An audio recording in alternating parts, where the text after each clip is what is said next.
Hello and welcome to Get Kids to Listen Without Nagging, Yelling, or Losing Control. I'm Amy McCready. I'm the founder of Positive Parenting Solutions and creator of the 7-Step Parenting Success System. If you stay until the end of the session, here's what you'll learn. The 2 underlying causes for the majority of your kids' misbehavior, the 6 truth bombs about parenting and power struggles that will completely change the way you view discipline, why your personality is making your kids fight back and what you can do about it, and a simple 5-step process for consequences with no yelling required. I'll teach you as much as I possibly can in this session, along with some Q&A time at the end, and I promise to show you how you can implement our full 7-step parenting success system for yourself. And then I'll be answering questions. We are using a workbook for this class. I sent the link to the workbook in the pre-class emails. You'll also see that link on your screen. If you don't have a workbook printed, do grab a pad of paper because I'm going to share a lot of strategies, and trust me, you're going to want to take really good notes. Everything I teach in the next hour is going to work for toddlers up to teens, even for kids with differences like ADHD and those who are on the autism spectrum. And I want you to know this class isn't fluff or theory. Whether things are going pretty well at your house right now and you simply want better tools in your toolbox, or if you are absolutely at the end of your rope, I promise that you will walk away with concrete tools that you can implement right away and get results. I also promise I'm not going to waste your time, but I don't want you to waste this hour either. I know you're busy, but commit to being fully present with me for the next hour because what you're going to learn is going to deliver quick results. Just hear it from Carrie Ann, who said, I took the free class and implemented the tools. I saw a difference immediately that same day. I thought it would take weeks, but it didn't. They're happier, as am I. Everything Amy said in the workshops are spot on. And also Matt, who attended this class, and he said he wasn't the only one who saw the results. He said, I attended a free webinar and started applying right away what I learned. I did not expect results so quickly. They arrived right away, and people noticed and asked me what had changed. How cool is that? I am telling you all of this so you can feel assured that your time with me is not going to be wasted. And as Corrine said, this has been one of the best things I could have done for myself and my family. I've been able to shift my anger and frustration to diffusing situations and making the days with my boys so much more enjoyable. Not only do I plan to make your days with your kids more enjoyable, but I have an even bigger vision for you. As a former yeller myself, who truly felt like I was failing at my most important job, my vision for you is that very soon you won't remember the last time that you raised your voice. So for those of you who are yellers like me, just take that in for a minute. You won't remember the last time that you raised your voice. How would that feel? I can't guarantee that you'll never yell, but if you use my tools and my process, you will have to struggle to even remember the last time that you yelled. I'll tell you from personal experience, that is life-changing. And you may think that couldn't possibly happen for you, but I promise you it can. Just like it did for Natalia, who said, as a single mom of an 8-year-old boy, I was struggling day in and day out. I kept screaming, threatening, counting to 3, and so on without much success. At the end of the day, I felt tired and angry. I also felt like a bad mother. Now with Amy's help, I am so much happier, more relaxed, and enjoying motherhood in ways I couldn't imagine before. So if that kind of change sounds good to you, grab your workbook and let's start solving problems.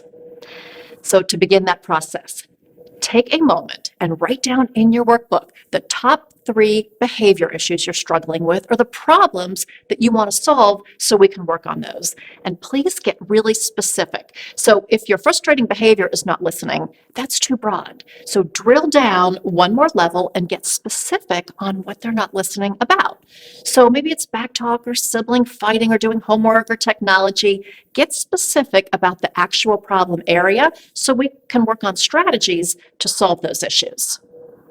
Now, once you have your issues listed, I want to dig into why those behaviors are likely happening in the first place. And I have to get the tiniest bit geeky with you because there is a science behind what I'm teaching you.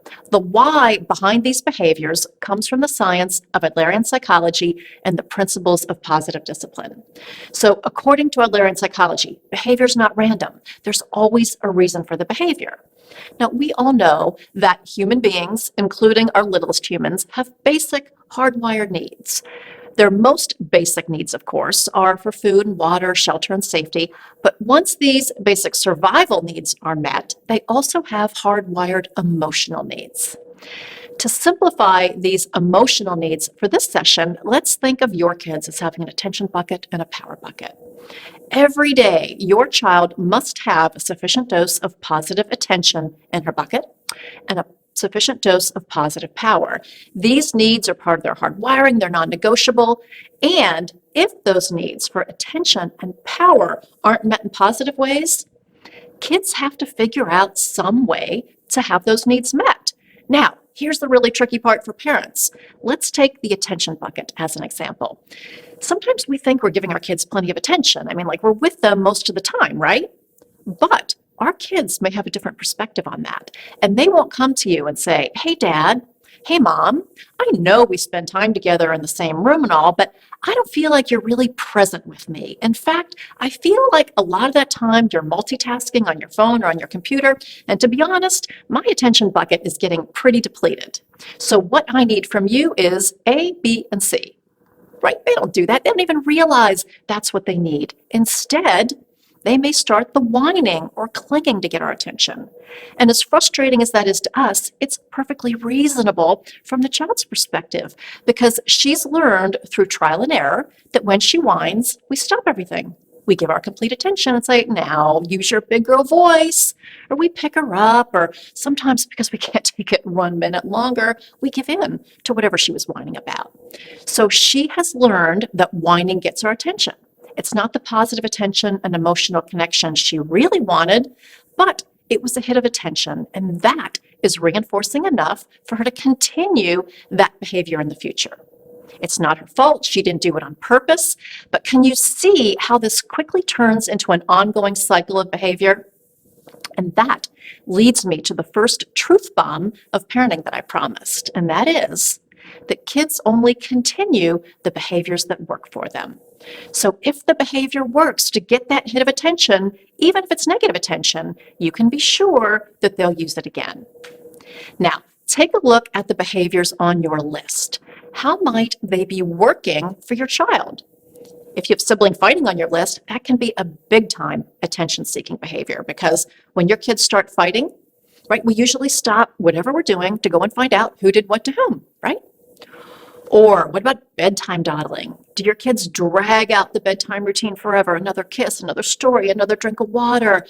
That bedtime drill works for your kids because they get your attention maybe multiple times during the night, and then they keep your attention with all of those ongoing requests. And that's why they do it night after night. From their perspective, it's brilliant. It works. Or maybe it's your kids demanding your attention all the time, like when you're trying to get your own work done.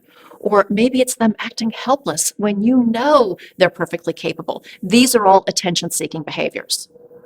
Now, as you look at your list of your top 3 frustrating behaviors, or maybe it's 5 or 10 or whatever, you might be thinking, I don't know, Amy, I feel like I give my kids plenty of attention. Their attention buckets are seriously full, but we're still having these behaviors. If that is the case for you, your situation has likely escalated to a power struggle. Just like your kids have that attention bucket that has to be filled every day with positive attention, they also have a power bucket that must be filled with plenty of positive power throughout the day. Now, what do I mean by positive power? Positive power means having a sense of independence, autonomy, control over your own world. But think about life from your kids' perspective. How much control do they really have over their own world? Not that much, because they have us. We call all the shots. We decide when they'll eat and when they go to bed and when they do their chores and homework day in and day out. And this part is essential for you to know. Your kids' desire for power and control is not something they decide they want. It's part of their wiring. The need for power is universal for little kids all the way up to senior citizens. Even an infant, if you tried to hold him down on the table and restrain him, he would instinctively fight back. When your kids don't have sufficient age-appropriate independence and control, they start to feel out of control. They feel helpless. And then they start experimenting with behaviors that give them that sense of control or power over their lives. And over the ones closest to them. And that's you, right? That grasping for power may look like tantrums or defiance or backtalk. It could be the little kid version or the tween or teen version. But here's the counterintuitive part. Even if we get angry and yell, the child still gets a power hit because he was successful in pushing your buttons. He was able to get a big, smart, grown-up adult completely bent out of shape. It's not the positive power he really wants, but in the absence of that positive power, he'll take it every time. Now, for those of you with younger kids, you need to be aware of these three classic power struggles: mealtime, bedtime, and pottying. In these three areas, your kids have legitimate power because no matter how much you coax and prod or beg or bribe, you can't make them eat, you can't make them sleep, and you can't make them potty. They are 100% in charge and they know it. And this part is a biggie. The more emotionally invested you are in their eating, sleeping, or pottying, they have even more control. Now, if you have bigger kid battles on your list, like badgering, negotiating, ignoring, eye-rolling, attitude, doing the opposite of what we want them to do, maybe it's homework or chores, these are all power struggles. And if you have them going on, parenting truth bomb number 2 is essential for you to know. And that is that parent priorities are not the same as kid priorities. Again, sounds totally simple in theory, but here's how it plays out. We ask our kids to do something in our nicest mom or dad voice. And then, because it's our priority and not theirs, absolutely nothing happens. And so we repeat ourselves. And then we remind and repeat and remind, repeat, remind some more. And then because we are so sick of repeating and reminding, we blow, right? We have that big adult tantrum. We yell, we say things we regret. We feel totally out of control. And then we feel guilty, right? Like the worst parent in the world. But from our kids' perspective, now we're the bad guys. Again, does this feel familiar to any of you? It totally feels familiar to me. You know, my boys are all grown up now, and I even have a new daughter. But let me tell you, when my guys were younger, I was so trapped in this vicious pattern because I didn't understand these core truth bombs about power. I was constantly in that repeat, remind, explode cycle. And I was in a constant state of guilt and shame. I remember so many nights going to bed just heartsick, thinking about how I had yelled at these sweet little people that I love more than anything in the world. I also remember so clearly the night that was my big time tipping point. I had put my kids to bed and I was settling down for the night, and I thought, oh man, like I'm getting sick because my throat was sore. But then, at the very next thought, I realized I wasn't coming down with something. I wasn't getting sick. My throat hurt because I had been yelling so much. In fact, right before bed, we had this big blowout over who knows what. So their last thought of me before they put their sweet little heads on the pillow was me being the big yelling mom. And I thought, how did I ever get to this point? This was not how I envisioned my life as a mom. And let me tell you, that moment truly made me feel sick because in my heart, I knew my kids deserved so much better than that. I truly felt like I was failing at my most important job. And so for me, that was my tipping point when I decided I didn't want to be the big, scary, yelling mom anymore. But back then, online training wasn't a thing. So for me, it was years of research and study to try to figure out a better way. But out of all of that came the 7-step parenting success system that I now teach to parents all over the world. And part of that is what I'm teaching you in this session. But my reason for sharing all of that with you is if you ever feel guilt and shame like I did, please know that I've got you. I will absolutely help you out of this. Now, to that end, to get you out of your repeat, remind, explode cycle, there's another truth bomb that you have to know. And that is that human beings are born with free will. Free will. We know that intellectually, but what does that mean for your kid's behavior? It means that whether your child is 18 months old or 18 years old, the decision on whether or not to behave, to listen, to cooperate, to do the right thing, is always their choice, right? We think we can make our kids behave. We think we can demand compliance and make them submit to our will. And sure, you can do that temporarily, but it's never a sustainable strategy. The fact is, your people have free will, and in the end, it's always their choice. And that truth bomb is so infuriating, isn't it? Because you're the parent and it's your house and you make the rules, but the indisputable fact is, whether you have toddlers or teenagers, your people have free will, the free will to dig in their heels and totally refuse to cooperate. So where does that leave us? Well, for most parents, it leaves us in this endless cycle of power struggles. Why? Because the only discipline strategies most parents know are about making their kids behave, right? Most parents start out with counting 1, 2, 3 and then timeouts, and that may work at first, but it's never sustainable, especially with strong-willed kids. I mean, have you ever tried to keep a kid in timeout who has no intention of staying there? And what do you do when they're 13 or 14? Please take comfort in knowing if these strategies aren't working for you, it's not you and it is not your kid. These tactics actually work against your child's need for power, against the way they're naturally wired, and that's why they will always eventually fight back. And when they do, again, parents typically feel the need to get serious, get tough, and really come down with punishments. Again, trying to make their kids behave. But that doesn't work to actually change the behavior. And let me explain why by differentiating between punishment and discipline. This is so important.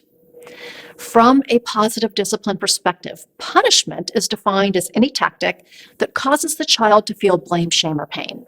That could be physical pain like spanking, or that could be emotional pain that comes from yelling or screaming or withholding affection. Blame, shame, and pain punishment can interrupt the behavior in the moment, but it doesn't create long-term behavior change because when a child is exposed to blame, shame, or pain, that reptilian brain kicks in and the response is to fight back or to run away or to just shut down. And when that happens, the learning opportunity is completely lost. The other big problem with punishment is it teaches kids to get really good at lying. Because if you're a kid and you know that blame, shame, and pain is coming, of course you're going to lie to get out of that. It's a perfectly reasonable kid response. So as parents, we must understand truth bomb number 4, and that is, with blame, shame, and pain punishment, we create an environment that virtually guarantees that kids will lie.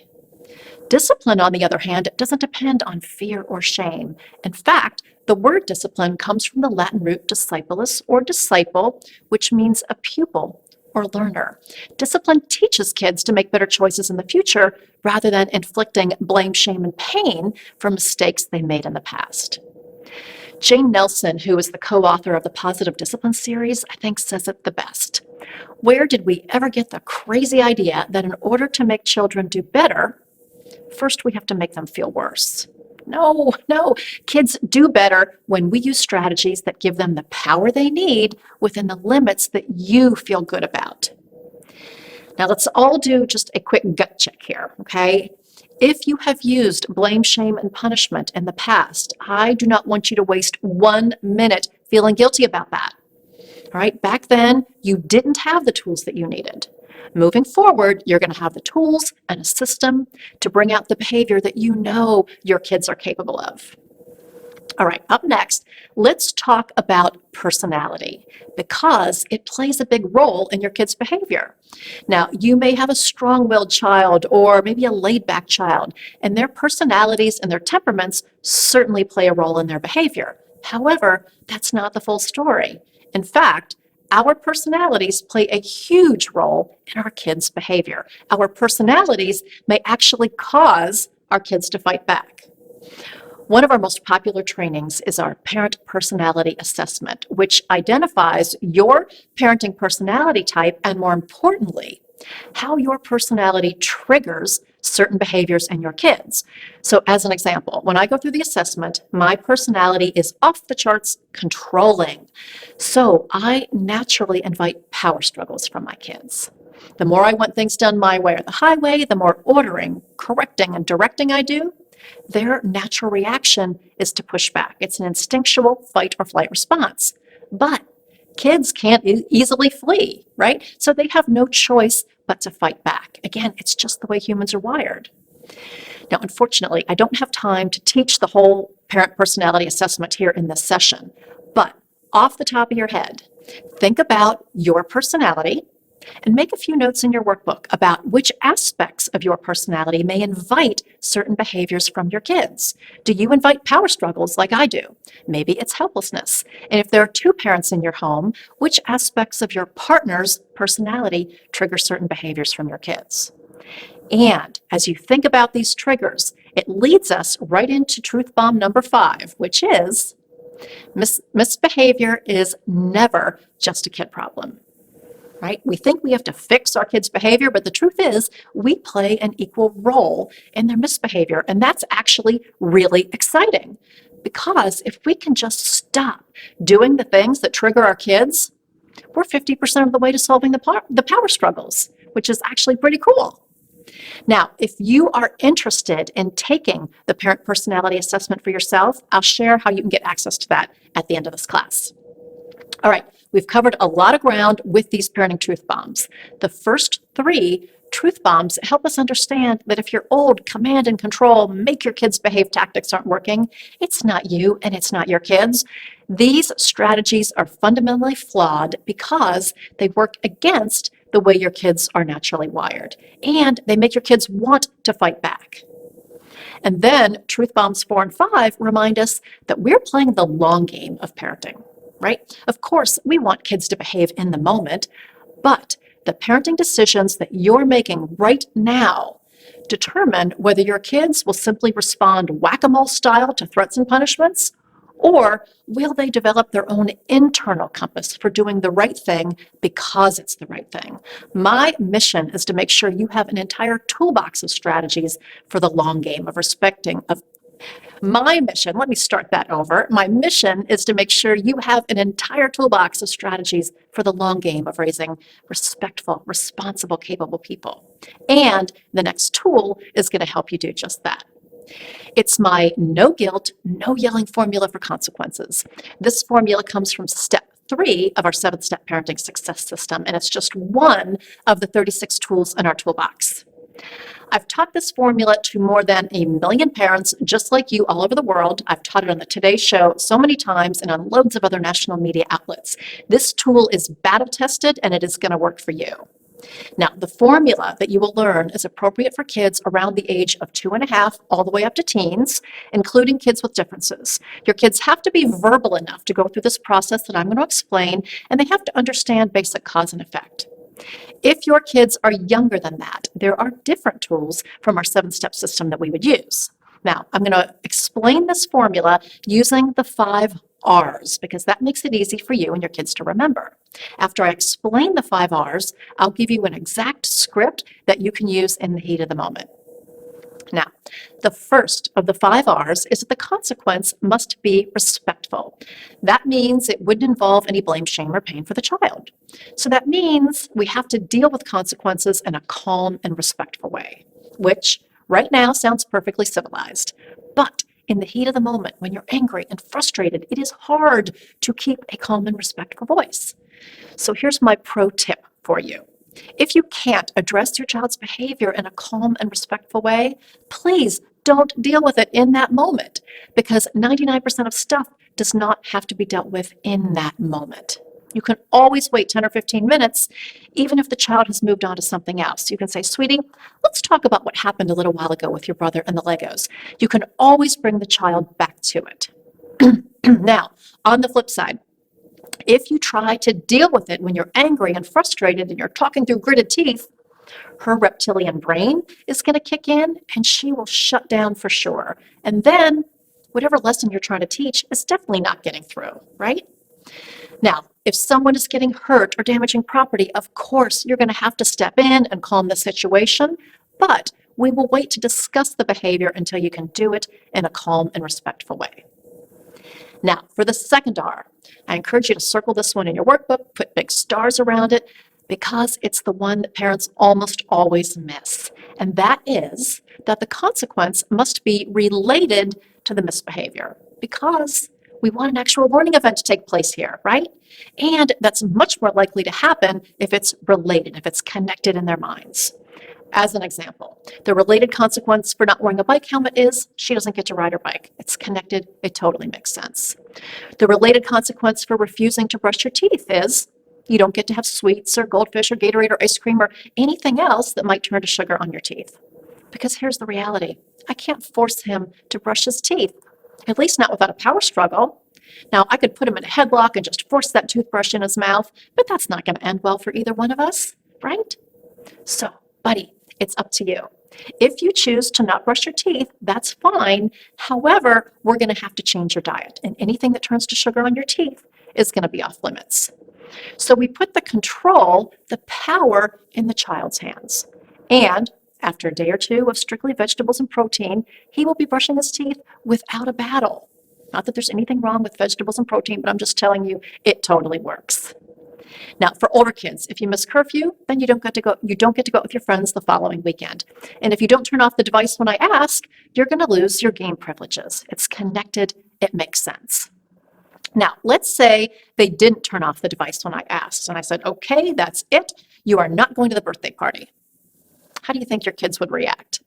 Well, they'd probably think, that is so not fair, and you're so mean. And you know what? They'd be right. It is not fair. It's not related. The birthday party has nothing to do with the technology issue. It's a willy-nilly consequence. It's an act of parent desperation, and we've all been there. When we're pulling consequences out of the air, taking away this, taking away that, taking away the next thing, and then pretty soon we've taken away everything, but the behavior is still happening. That's an indication that we've been using willy-nilly consequences.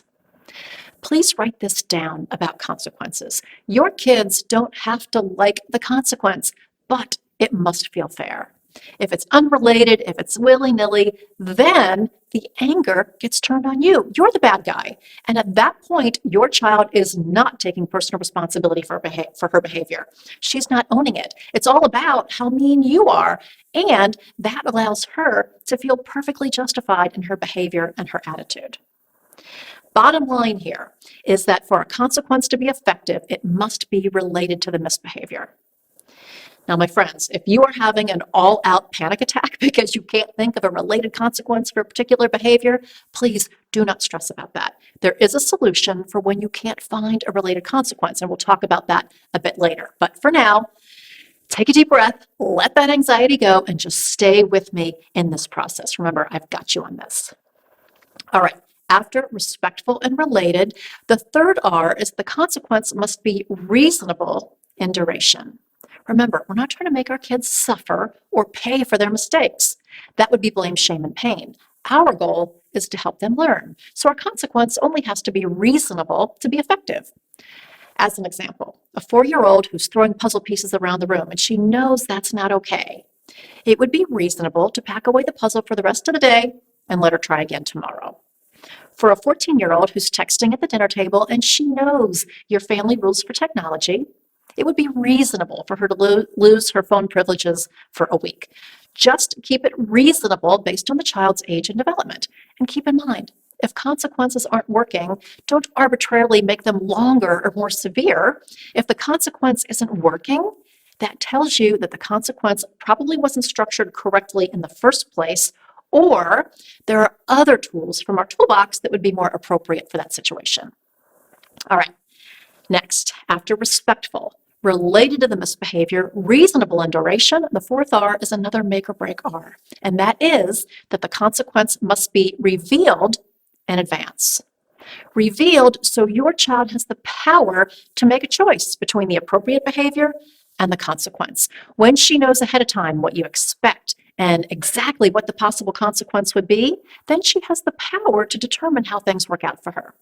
Remember that giving kids power doesn't mean they always get their way. You're the parent, and it's your job to establish the limits and the guidelines. However, within that, she has to be able to influence how things work out for her. So we want to reveal that consequence in advance and then close the loop with the fifth R, which is having the child repeat back to you her understanding of the rule and the consequence. So, sweetie, just so we're on the same page, can you repeat back to me our new rule and the consequence if you choose not to follow that rule? Once she repeats back, then we have a verbal agreement. And if I have to follow through and implement the consequence, there will be no surprises because she already knew the deal and I confirmed that by having her repeat back to me. Now, for those of you with younger kids, you can still use this same process, but you're going to use very simple words and short sentences, just like you talk to them right now. But as long as they are verbal enough, this process will absolutely work for you. Can you see how this is discipline done with them rather than punishment done to them? This is long game parenting. Now, in just a minute, I'm going to share a word-for-word script that you can use, but I want to remind you that there are 5 R's for a reason.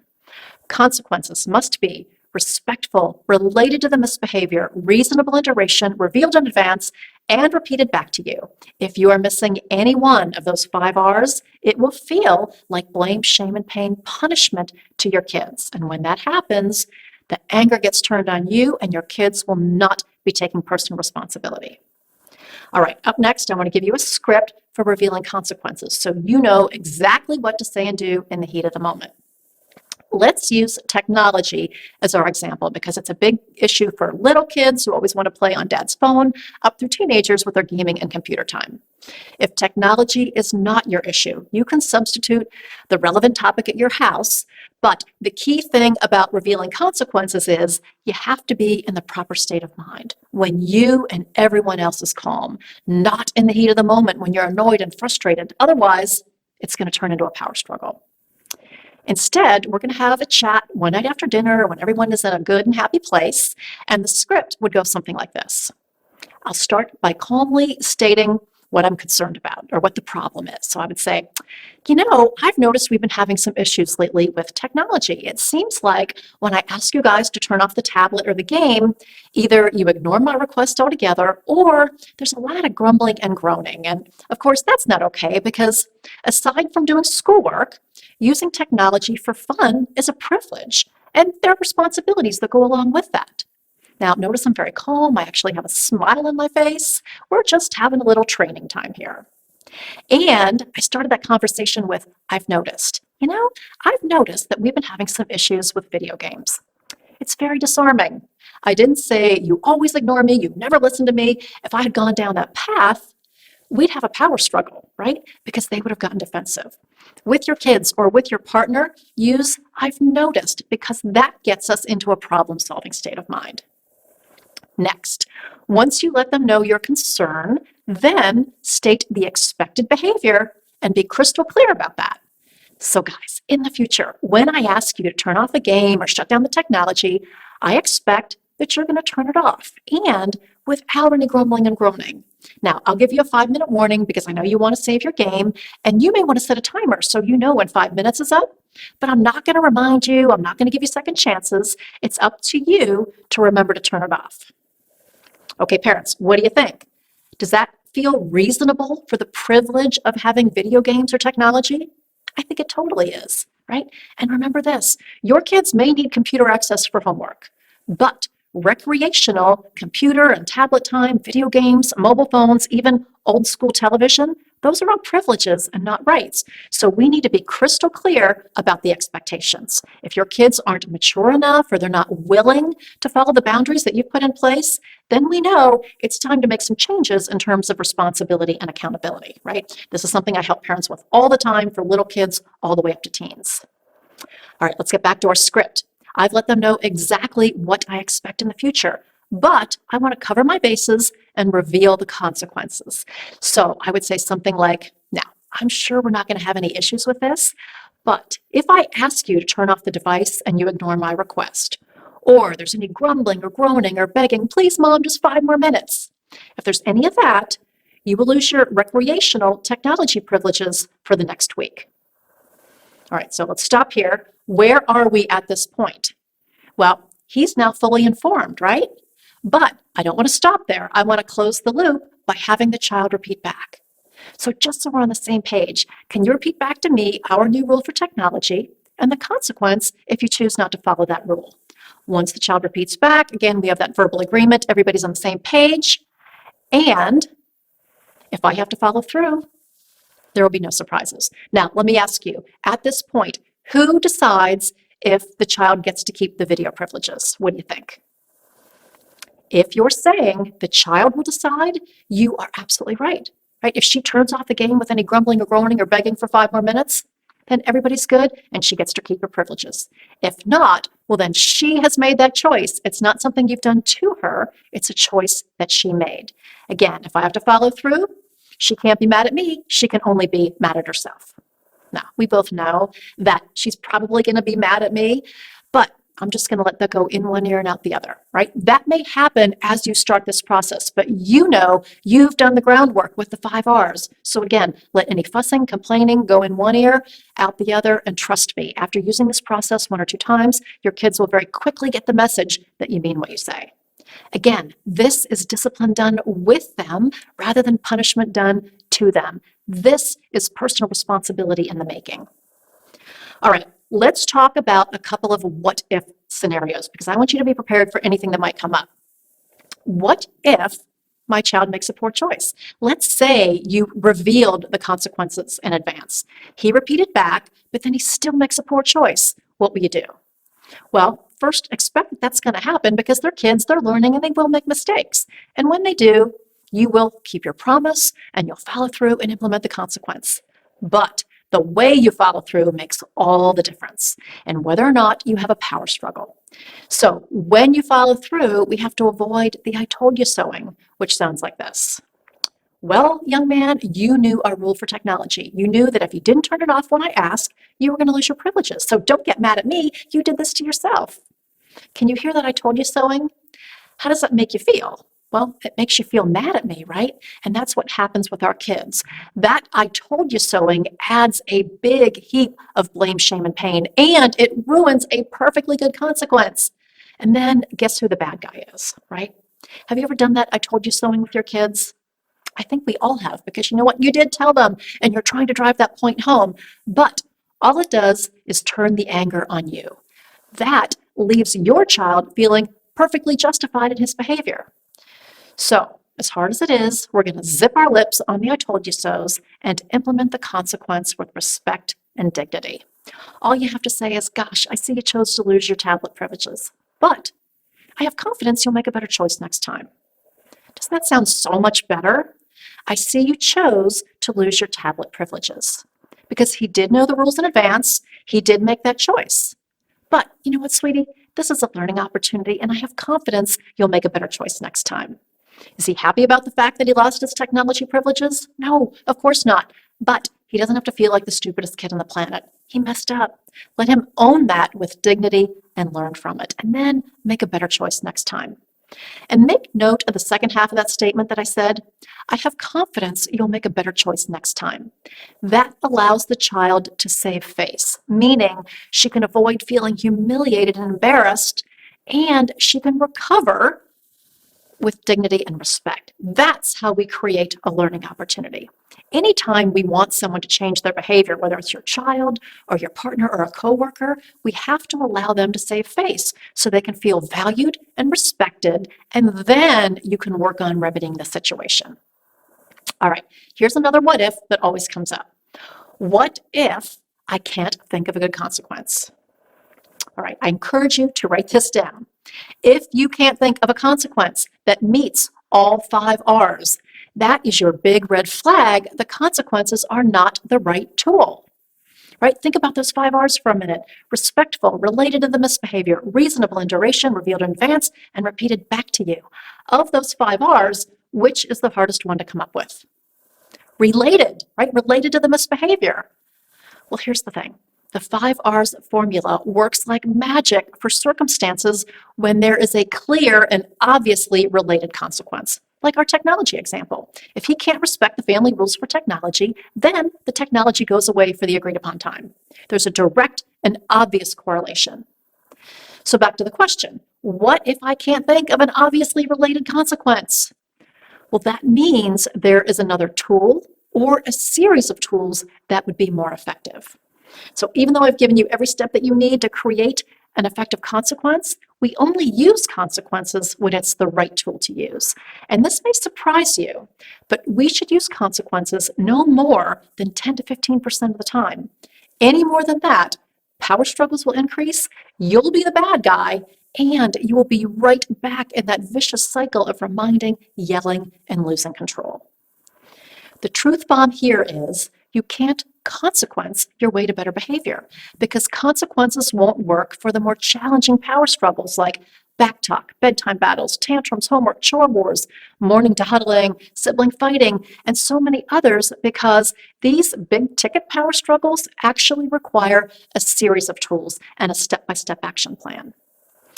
So what about the 85 to 90% of situations for which consequences aren't the right tool?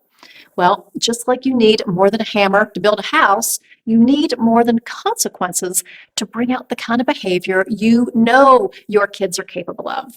And the good news is you don't have to stress about which tool to use. There's an entire toolbox and a step-by-step system for you to follow.